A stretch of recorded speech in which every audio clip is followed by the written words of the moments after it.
Lieutenant general retired Faiz Hamid के खिलाफ court martial की कार्रवाई शुरू। Lieutenant general retired Faiz Hamid को फौजी तहवील में ले लिया गया। टॉप सिटी केस में सुप्रीम कोर्ट के फैसले पर अमल दरामद करके मुकम्मल छानबीन की गई।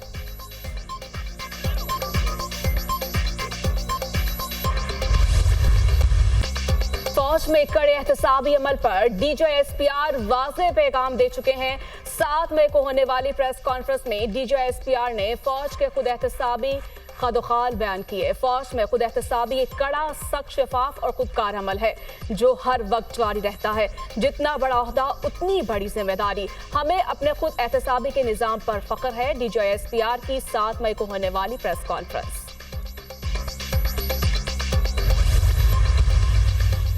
आज की कार्रवाई से पैगाम बड़ा क्लियर है। जो भी आईन और कानून के खिलाफ चलेगा उसका एहतसाब होगा। पाक फौज ने एक अहम कदम उठाया है। फौज के अंदर कड़ा एहतसाब का निज़ाम मौजूद है। फैज हमीद को तहवील में ले लिया गया, मतलब हमारे तमाम तर खदशात दुरुस्त है। 2018 इलेक्शन से पहले फैज हमीद ने सियासी जमात को प्रमोट किया। फैज हमीद ने आज इसका खमियाजा भुगत लिया। 2018 के मेन किरदार यही थे। लगता है फैज हमीद की मखसूस सियासी जमात के हवाले से चीज सामने आई है। मखसूस सियासी जमात के साथ फैज हमीद का ताल्लुक था। फैज हमीद के खिलाफ करप्शन और सियासी मुदाखलत मौजूद थी। सियासी मुदाखलत नजर आने पर फौज ने दुरुस्त कदम उठाया है।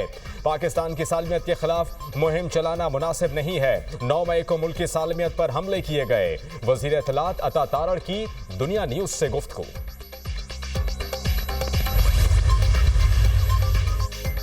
फौज में एहतसाब का अमल बहुत मजबूत है। फैज हमीद को तहवील में लेने से लग रहा है कुछ चीजें साबित हो चुकी हैं। ऐसा नहीं, फैज हमीद को सिर्फ इंक्वायरी के लिए फौजी तहवील में लिया गया। सुप्रीम कोर्ट का हाउसिंग सोसाइटी से मुतालिक हुक्म था। ये इंक्वायरी हाउसिंग सोसाइटी के मामले पर हुई। हमें इस मामले में इसी हद तक ही महदूद रहना चाहिए। इस एक्शन से इदारे पर एतमाद में इजाफा होगा। राना सनाउल्लाह की गुफ्तगू।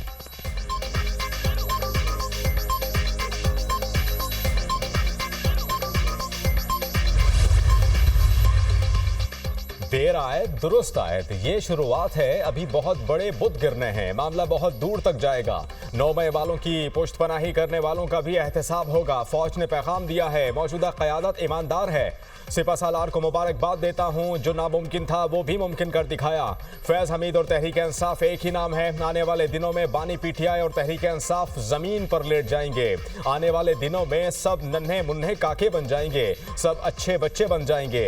पीटीआई पहली लिस्ट में होगी। हमें जश्न मनाना चाहिए। पाकिस्तान हकीकी तौर पर तरक्की की तरफ जा रहा है। सेनेटर फैसल वावडा की गुफ्तगू। शवाहिद की बिना पर फैज हमीद की तहवील में लिया गया। फौज के अंदर एहतसाब का निज़ाम मौजूद है। फैज हमीद आर्मी एक्ट की खिलाफ वर्जी करते हुए पाए गए हैं। बानी पीटीआई हुकूमत लाने में फैज हमीद का किरदार था। पीपल्स पार्टी रहनुमा कमर जमान कायरा।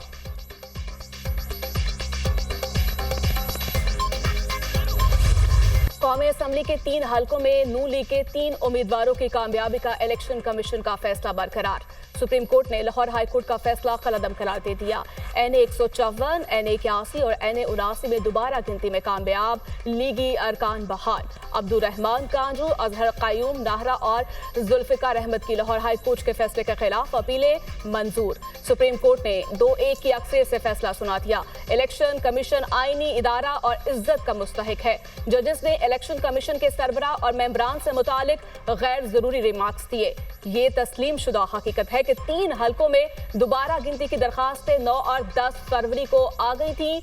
5 अगस्त 2023 को इलेक्शन एक्ट 2017 में तरमीम के जरिए रिटर्निंग ऑफिसर को वोटों की दोबारा गिनती का इख्तियार दिया गया। लाहौर हाई कोर्ट ने इलेक्शन एक्ट में तरमीम को नजरअंदाज किया। इलेक्शन एक्ट की सेक्शन 95(5) के मुताबिक रिटर्निंग ऑफिसर दोबारा गिनती करवा सकता है। सुप्रीम कोर्ट ने केस का 47 सफ़हात पर मुश्तमिल तहरीरी फैसला जारी कर दिया।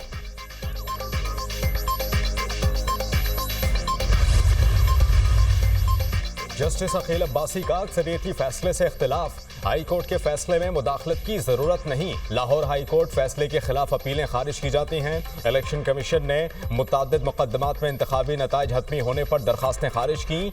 जस्टिस अकील अब्बासी का फैसले से इख्तिलाफ।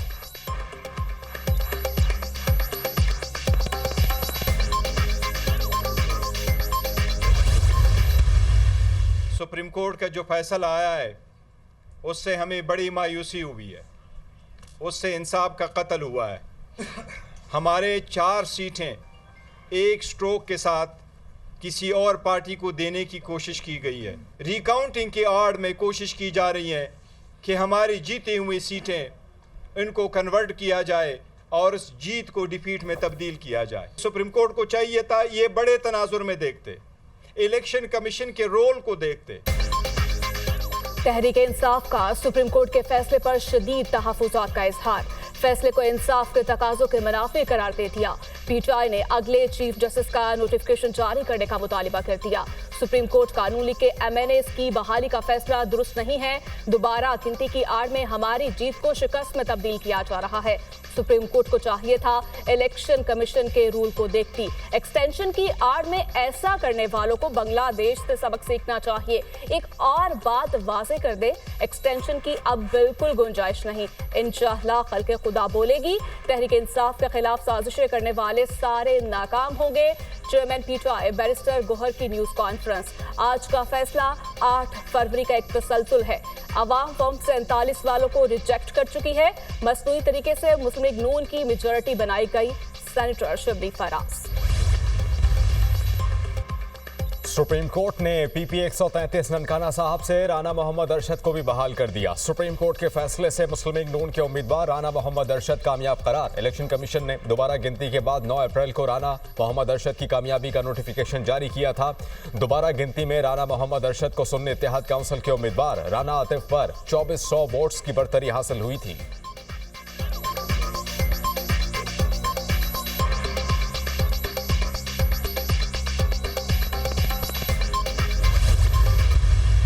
हमें जिस तरह डिवाइड किया गया, फिर हमें कमज़ोर करके और फिर एक मोहल्ले की एक हमारे पड़ोस मुल्क की जंग में झोंक दिया गया। मोदी की इंडिया में माइनॉरिटीज़ को सेफ हेवन नहीं है। बदकिस्मती से हम ब्रोड्स की जंग में पड़ने के नताज का अंदाजा नहीं लगा सके। माजी में किसी और की जंग का हिस्सा बनने पर रियासत ने बहुत नुकसान उठाया। 1970 के बाद हमें तकसीम किया गया। हमें तकसीम करने के बाद पड़ोस की एक जंग में झोंका गया। सानह मशरकी पाकिस्तान के बाद जो कुछ हुआ इसके आईनी गवाह हैं। आज मोदी के देश में अक़लियतें महफूज नहीं। कायदे आज़म ने भारत में अक़लियतों का मुस्तकबिल देख लिया था। पाकिस्तान हमारा मुल्क है और हमने मिलकर इसे मजबूत और खुशहाल बनाना है। सदर मुमलिकत आसिफ अली जरदारी का अक़लियतों के हवाले से तकरीब से खिताब। पाकिस्तान खप्पे का नारा भी लगाया। माजी का रोना धोना नहीं करना, सीख कर आगे बढ़ना है। मायूसी के अंधेरों को धकेल कर रोशनियों की तरफ जाना है। शबाना रोज मेहनत करेंगे तो पाकिस्तान अजीम मुल्क जरूर बनेगा। नौजवानों को वसाइल मुहैया कर दिए तो नौजवान मुल्क को अजीम ममलिकत बनाएंगे। अगर नौजवानों को चीन जैसे मौके मिलें तो खुशहाली का इनकलाब ला सकते हैं। ज़राअत की पैदावार बढ़ाने के लिए बच्चों को चीन से ट्रेनिंग दिलवाएंगे। नौजवान नस्ल मुल्क की तकदीर बदल सकती है। मेरिट पर 10 लाख बच्चों को स्मार्टफोन्स देंगे। 14 अगस्त को 5 साल इक़्तिसादी बहाली के लिए प्लान पेश करूंगा। वज़ीर आज़म शहबाज शरीफ का तकरीब से खिताब। वज़ीर आज़म ने कॉमनवेल्थ यूथ अलायंस सेक्रेटेरिएट का इफ्तिताह कर दिया।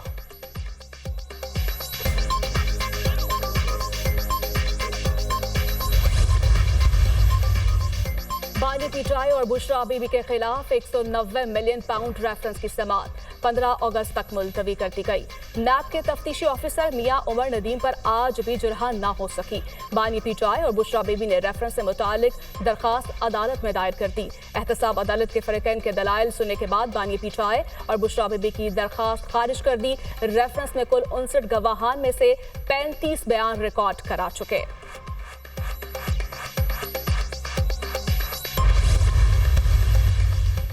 शाहिद खाकान अब्बासी समेत तमाम मुल्ज़िमान गैर कानूनी भर्तियों के केस में बरी। एहतसाब अदालत का रेफरेंस चेयरमैन नैब को वापस भेजने का हुक्म। नैब अदालत ने नैब हुकाम की पीएसओ गैर कानूनी भर्तियों का रेफरेंस वापस लेने की दरख्वास्त मंजूर कर ली। नैब को ख़त्म करें वरना मुल्क नहीं चलेगा। हमारा किसी से कोई झगड़ा नहीं, ना किसी से कोई कुर्बत है। जो सियासी जमात आइन पर चलेगी हम उसके साथ हैं। अदलिया के निज़ाम को दुरुस्त करने की ज़रूरत है। सियासी क़यादत, army chief, chief justice Pakistan बैठकर मुल्की मामलात का हल निकालें। शाहिद खाकान अब्बासी की मीडिया टॉक।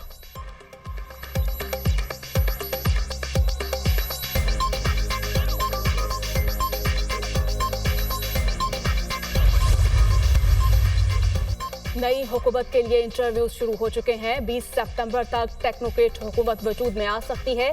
शेख रशीद का दावा, जो कुछ होने जा रहा है वो बहुत बुरा होने जा रहा है। अगस्त और सितंबर के महीने बहुत भारी होंगे। शहबाज शरीफ के पास कोई पावर नहीं, उनकी कोई नहीं सुनता। हुकूमत से कुछ नहीं हो रहा, ये तो सामान बांध रहे हैं। ये लोग $10 नहीं ला सके, मईशत क्या ठीक करेंगे। 40 दिन का चिल्ला काटा, लेकिन बुशरा बीबी और बानी पीटाई के खिलाफ कोई बयान नहीं दिया। एक ही आदमी से दोस्ती थी, है और रहेगी। कब तक रहेगी अल्लाह को पता है। सरबराह अवामी मुस्लिम लीग की मीडिया टॉक। केटू पर जख्मी होने वाले पाकिस्तानी कोपेमा मुराद सदपारा दम तोड़ गए।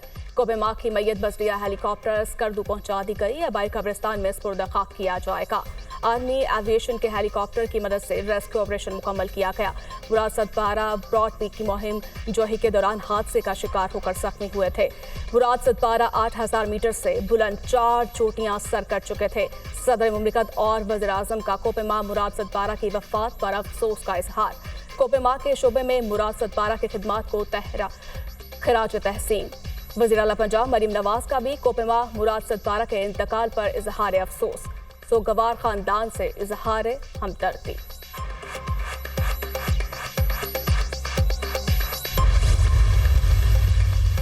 मुल्क भर में मानसून बारिशों की धुआंधार इनिंग। लाहौर, कराची और इस्लामाबाद में बादल बरस पड़े। बहावलपुर, आरिफवाला, उस शरीफ, दुनियापुर, चिश्तिया में भी तेज बारिश। खैबर पख्तूनख्वा के पहाड़ी इलाकों में नदी नालों में तोग़यानी का खदशा। मरी, गिलियात और कश्मीर में लैंड स्लाइडिंग का खतरा। रावलपिंडी, अटक, तलागंग, चकवाल, मियावाली, सियालकोट में बादल बरसने का इम्कान। सिंध के बेशतर अजला में मुतला जुज़वी तौर पर अबालादुल्ला रहेगा। सिंध के साहिली इलाकों में हल्की बारिश की भी पेशगोई।